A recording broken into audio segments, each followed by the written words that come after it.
This is Stratford, a small town north of London, England. Old-fashioned pubs and buildings from the Tudor period are everywhere. This place truly gives off a unique vibe, and it's all down to one man, William Shakespeare.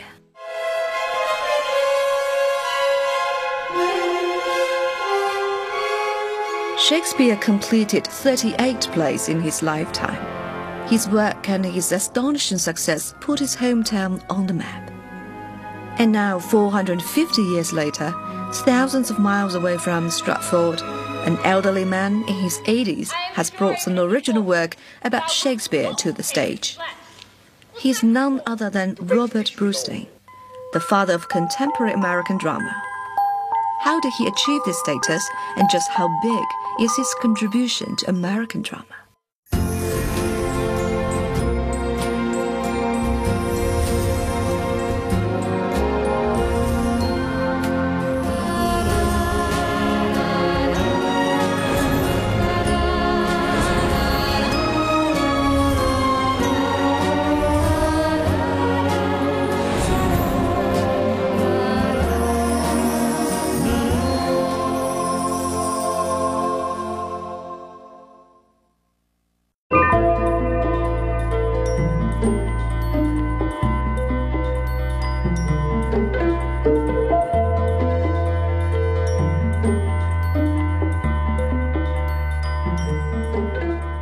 People call you godfather of American theatric criticism. What are those biggest achievements for you so far?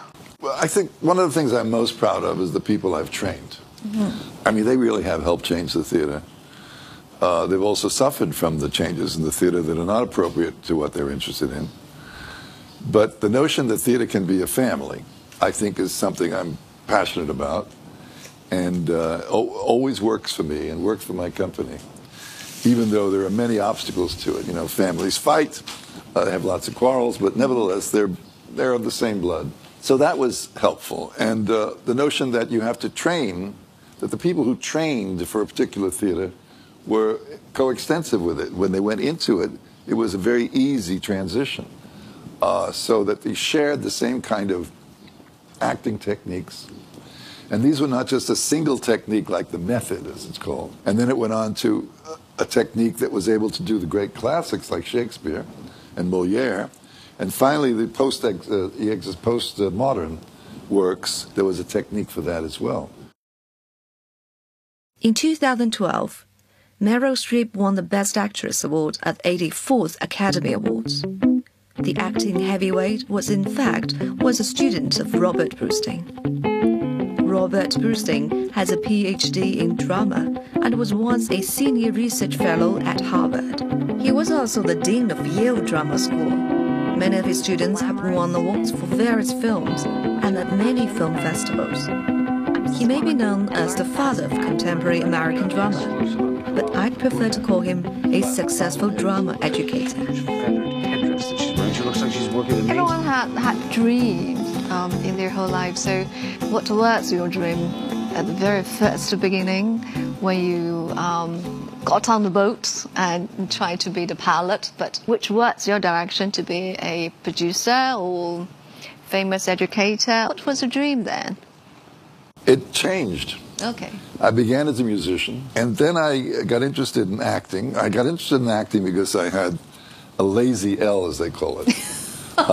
Very similar to the Chinese. Okay. They have difficulty with the L, right? Yeah. So did I. So I was basically intrinsically Chinese. But I was brought to something they call an elocution school, and they fixed my L. Little did they know that that was a drama school, and they were teaching me to act as well. My parents would never have sent me under those conditions. So I learned to love parts and love people applauding me and all the things that begin actors acting. So I started as an actor. Meanwhile, I was trying to write plays, and it was before the computer. So I would type a page and hate what was on the page, and then type it again, and type it again, and type it again. So I wasn't able to finish a play. If they'd had computers in those days, I could, because you're not violating a page. You see, you can always edit it. But I started acting. Finally, I had to get my PhD, so I started to teach.